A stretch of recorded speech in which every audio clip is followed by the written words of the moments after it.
Hello everyone, welcome to the ichimokucharts.com daily analysis for the SP500 for Tuesday, November the 23rd, 2010.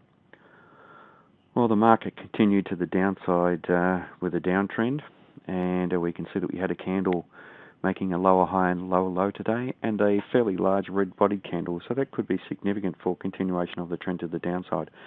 It means that the sellers have made some significant net bearish progress on the day between the open and the close. And that's in contrast to the 3 or 4 previous candles where we had no bearishness, and in line with the bearishness that we saw in the previous week or so trading, when the market came off the highs from around roughly 12.30, 12.28. Now, the market is testing some very important areas of support. 1183 was a region where the market found support on the previous day's trading, and we've closed down below there. So a bearish close down below there is significant. But we did test this 1179 region that we highlighted yesterday, which has held up as a region fairly strongly, and we had some buying coming in as the market traded around there, and the market failed to close below there. We also have strong support around 1173.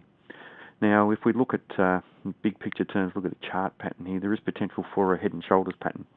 We have the prior trend. In all patterns, we need to have a prior trend. So here we have a very significant uptrend in the market. Here we have a peak and a trough, which makes the left shoulder. We have from this trough up into this peak and down into this trough, the head, and from this trough to the peak, and we may be making a new trough if we take out this trough here, making the right shoulder. Now, this isn't complete yet, and we would need a close below the neckline, which we've drawn between the two shoulders and the head. That's the blue dotted line there, the neckline. A close down below there would be completion of the head and shoulders pattern. We could then measure the distance from the top of the head to the neckline and project that down from the breakout area for a target. So we won't do that yet because this is complete. The market could rally from here, and we may not end up with a completion of that head and shoulders pattern. We never preempt anything in technical analysis. Now, what I'd also like to see too is that if we do take out that neckline, I'd like to see a solid bearish close down below that would add a lot more confidence to taking that type of trade. So we do need to be patient and wait and see how the market reacts. Now, that area does coincide with that strong support at roughly about 1173, so that will be not only significant for a break of the neckline, break of any potential support offered there. Now, if we do have the breakout down below the neckline, though, there are some factors that may make us be a little bit wary of reaching targets, and that's because of the strong support all the way down below here.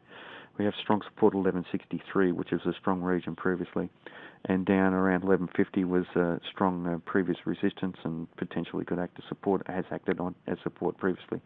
And anywhere down through the cloud will act as support, so a very large area of cloud where the market may find strong support. Now, with the Ichimoku charts, we are trading above the cloud, so we're still trading up above there, and the market is retracing back towards the cloud, trying to find equilibrium. But by tracing up above the cloud, it means that we still do maintain our overall positive bias. So if the market trades down, we could see the market bounce off the cloud and continue the trend back up to the upside. That is a possibility. We are trading down below the Kijun-sen and Tenkan-sen, so the market is negative in the medium-term and fast-term time frames as well, and it looks as though if the market continues trending down, we may actually have a crossover of the Tenkan-sen below the Kijun-sen, which may be a bearish signal. Could be a weak signal, though, because it could occur up above the cloud, so we do want to wait and see what happens there. We don't want to preempt that either.